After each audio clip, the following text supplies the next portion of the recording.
Theodore Lascaris was an important aristocrat in Constantinople. He held the title of despot in 1203, giving him a claim to the throne. As the Latins arrived at Constantinople, Theodore fled the city and established a state in Anatolia. By the time the city was sacked, Theodore had a relatively stable position. However, he was sandwiched between the Seljuk Turks in the east and the Latin occupiers in the west. To exploit the greed of the Crusaders, he offered higher wages to any defecting knights. Through this, he was able to gather 800 knights. The Seljuk Sultan, Khesrow I, wanted to exploit the fall of Byzantium and take over the rest of Anatolia, using the emperor in exile, Alexios III, who the Crusaders deposed, as a pretext to invade the Nicean Empire. He besieged Antioch on the Meander, a strategic city acting as a gateway to western Anatolia. Theodore understood the importance of the city and decided to risk everything in a confrontation. It was either victory or total destruction of the Nicean state. With the city on the verge of falling, Theodore scrounged up 3,000 soldiers, 800 of which were the Latin knights. His army is thought to mainly consist of cavalry, as he needed to reach the city quickly. The Sultan's army numbered around 10,000, with a mix of archers, slingers, infantry, and cavalry. When the Nicean Emperor arrived near the city, he decided to use the narrow mountain pass to his advantage. This negated the Seljuk number advantage, and didn't allow them to use their cavalry to envelop the Nicean force. As the Sultan heard of Theodore's arrival, he drew up his force, with the skirmishers in front. As the Turks approached, Theodore sent his Latin knights to charge.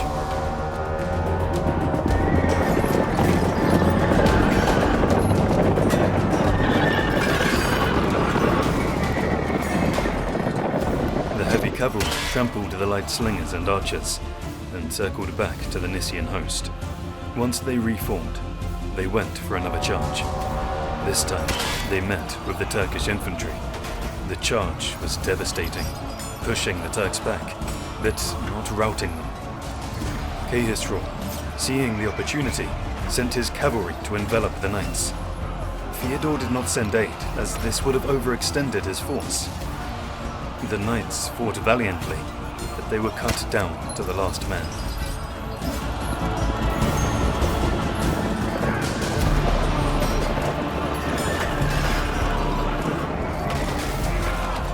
Once the Latins were dealt with, the Turks charged the Niceans. The fighting was brutal, as Theodore and his men fought desperately to hold the line.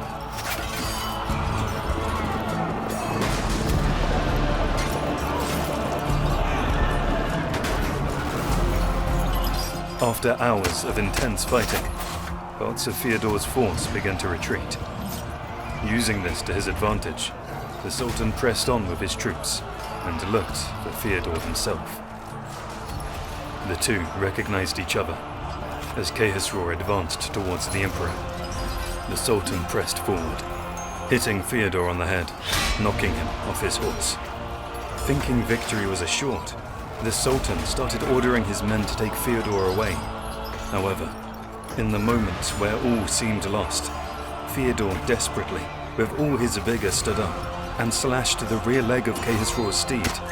This panicked the horse, and the Sultan was unseated, falling to the ground. With his enemy on the ground dazed, the Nicean Emperor did not waste time. He quickly ran up and decapitated him, putting his head on a lance and raised it high. This struck fear into the remaining Turks, and they quickly routed from the field.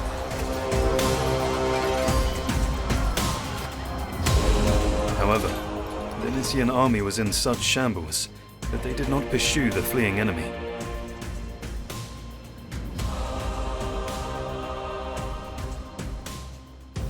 The traitorous Cretan responsible for the sack of Constantinople, Alexios III, was captured.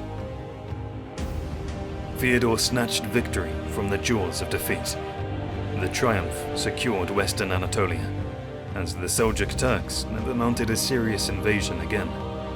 The victory also gave Theodore and his dynasty considerable prestige, as with Alexios III out of the picture, he was the main claimant to the throne. Not all was well, however, as the destruction of the Latin Knights severely weakened his army. He will now have to deal with the Latin and Trebizond empires without them.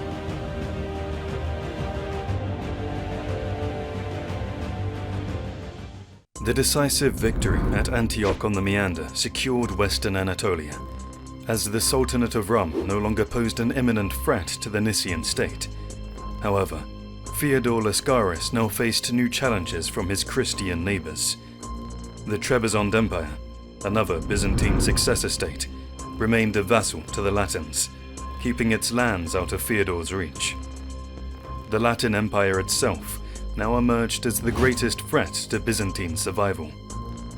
Latin Emperor Henry heard of Theodore's triumph at Antioch, but more importantly, the destruction of the defected Latin knights. Recognizing the Niceans were in a weakened state, he launched a campaign to exploit their vulnerability. In October of 1211, just 4 months after Antioch, Henry crossed the Bosphorus with his army. The Niceans, still recovering from their losses, were unable to mount effective resistance. At the Battle of Rhindasus River, Theodore's depleted forces were defeated. The Latins pushed all the way to Nymphaeon, seizing valuable territory along the southern shores of the Sea of Marmara. Fortunately for Theodore, Henry's force was small and could not advance further without being stretched dangerously thin. In 1214, the two empires signed the Treaty of Nymphaeon. Though Theodore was forced to cede territory, the treaty included a crucial provision. It removed Trebizond from Latin protection, leaving them vulnerable to Nicean expansion. With the Latins now preoccupied with their own problems, the Niceans were free to deal with Trebizond. Theodore organized a coordinated attack of the Seljuk Turks, with both armies moving simultaneously against Trebizond's exposed territories. The Turks targeted Sinope, pinning down David Komnenos, the brother of the Byzantine Empire. Without sufficient forces in the region to defend his holdings, the Trebizond cities capitulated to Theodore. This maneuver allowed Nicea to recover from its previous defeat and expand its territory. Theodore had no male children of his own, but he did have a daughter. He married Irene to John Vatatzes, a high-ranking officer from his imperial guard, someone he trusted. Upon Theodore's death in 1221, John III Doukas Vatatzes succeeded him as emperor. However, Theodore's brothers Alexios and Isaac were unhappy with the succession. Seeking to claim power for themselves, they fled to the Latin Empire and asked Emperor Robert for military support. Robert saw an opportunity to weaken Nicea and dispatched an army to install the brothers on the throne. John III mustered his forces and marched to intercept the invasion. The two armies met near Poimanenon in 1224. John's army numbered around 4,500 men, mainly infantry with a sizable cavalry contingent. The Latin army was larger, fielding approximately 6,000 troops, with its core being 300 heavy knights. John formed up his army on a hill close to the road, waiting for the enemy's host to advance. The Latins, seeing the Nicean position, deployed their forces across from him.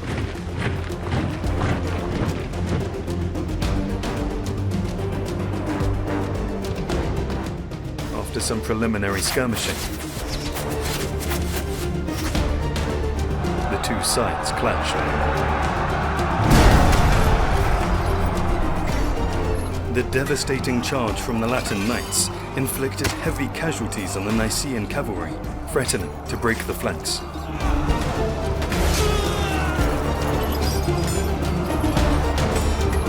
The infantry was also engaged in fierce combat, with both sides pushing forward as the dead mounted. The Nicean left flank began to falter under the pressure from the Latin heavy cavalry. John, seeing his flank at the point of breaking, personally rallied his troops.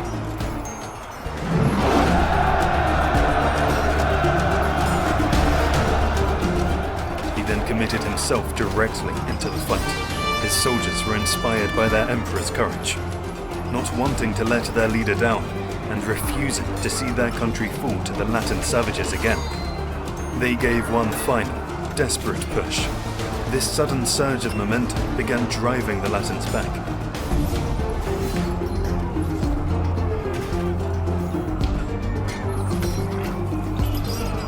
It was difficult for the Latins to organize an effective counter-push. This led to their lines cracking.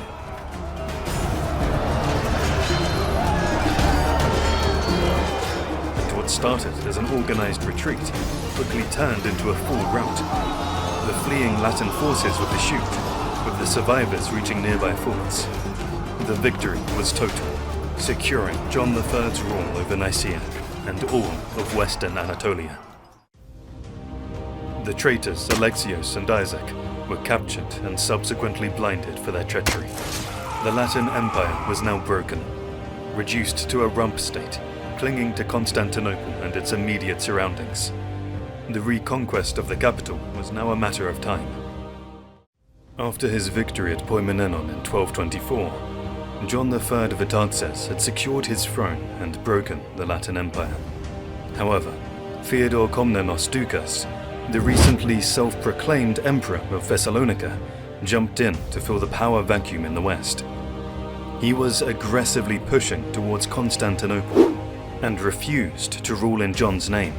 This made him a direct contender and resulted in a full schism between the Western and Eastern Greeks. To curb Theodore's expansion and block his path to Constantinople, John pushed into Thrace, taking Adrianople from the Latins. This marked the return of official Byzantine presence in the region since the sack of Constantinople in 1204. Theodore saw the encroachment by Nicea and launched a campaign into Thrace. Theodore's main army quickly overran the region and blockaded Adrianople. To avoid spilling Byzantine blood, the Nicean garrison was allowed to leave the city unmolested and return to Anatolia, using Theodore's ships. With Adrianople in his hands, Theodore's path to Constantinople was clear. Things only got worse for the Latins as Emperor Robert passed away, leaving his 13-year-old brother, Baldwin II, as heir. The Bulgarian Tsar, John Asen II, offered to become regent. This would put the Latin Empire and Constantinople under his jurisdiction. This soured the relationship with Theodore without any gain, as the Latin barons picked John of Brienne, the previous king of Jerusalem, as regent instead. Theodore pivoted his attention towards Bulgaria and invaded in 1229. At the Battle of Klokotnitsa, he was outflanked and decisively beaten. His captured army was allowed to go back home, but Thessalonica was now a Bulgarian client state. Theodore himself was blinded and put into captivity, eventually being released in 1237. He quickly retook the throne of his son, although the realm was left divided. With Bulgaria the supreme power in the Balkans, it teamed up with John III to jointly besiege Constantinople in 1235. However, with mighty Theodosian walls, Venetian and papal aid, the Latin Empire withstood the onslaught. Afterwards, Bulgaria became neutral, and Tsar John Asen II died in 1241, leaving Bulgaria fragmented and weak. This meant Nicea was now the main power in the region. Before John III could take Constantinople, he would need to take care of Theodore in Thessalonica, as he feared his ambitions and capability. John invited Theodore to visit Nicea with safety assurances, which Theodore accepted. He was treated well and lavishly, but was not allowed to leave Nicea. With Theodore neutralized, John III crossed into Europe in 1242. His army and navy moved unopposed, besieging Thessalonica. After prolonged resistance, Theodore's son reached an agreement with Vitatzes. He kept control of Thessalonica, but was forced to renounce his imperial title and accept Nicean suzerainty. Eventually, Thessalonica was fully integrated into the Nicean state, and Vitatzes could focus on Bulgaria. listening to the advice of his Magus Domesticos, Andronikos Paleologos, the father of the future emperor Michael VIII. He struck when the Tsardom was in disarray, quickly invading Thrace and taking almost the whole region in 3 months. Afterward, the Bulgarian state could only acknowledge the conquests. During this period, the Pope would wage war against Nicea, calling crusades to aid the Latin Empire. To counter this, the Niceans made an alliance with the Holy Roman Emperor, Frederick II, as he was also an enemy of the Pope. Frederick even wrote to John, admiring how the Patriarch was subservient to the Emperor. Nicea would also send contingents to aid in Frederick's Italian campaigns, and he would mutually send aid to help against the Latin Empire. John III Vitatzes passed away in 1254. His son, Theodore II Lascaris, succeeded him. Theodore II had to deal with the invading Mongol horde, which had already annihilated the Sultanate of Rum. Theodore ordered that the Mongolian representatives be brought to him by a long and meandering route with well-armed soldiers stationed along, in order to give a false impression of the size and might of the empire. Although the Empire of Nicea became basically a nominal client state, they were treated well due to diplomacy and cooperation.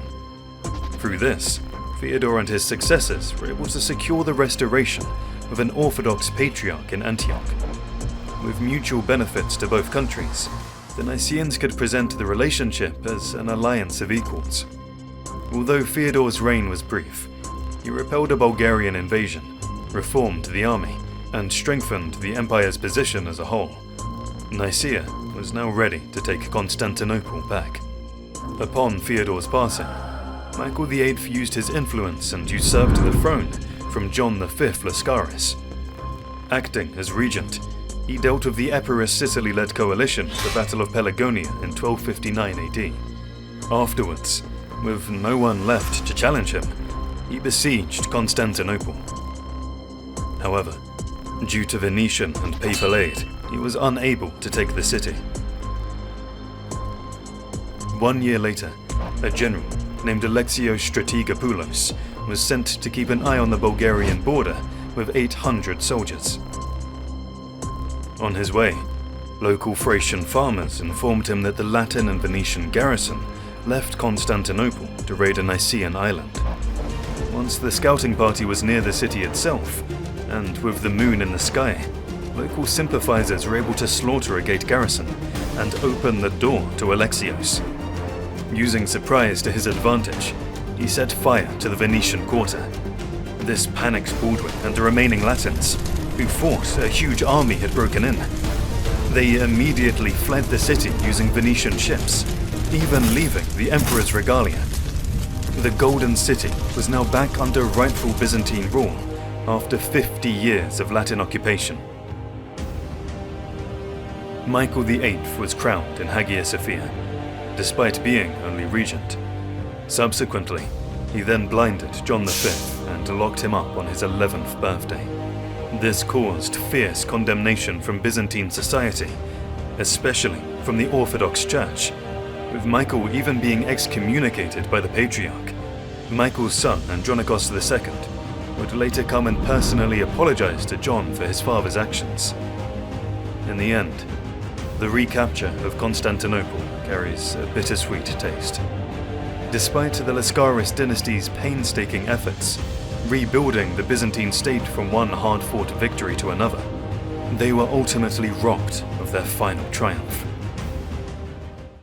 If you want to relive this tumultuous period, and perhaps change it for the better, join our Roblox Byzantine group, where you can experience Constantinople and participate in large-scale battles.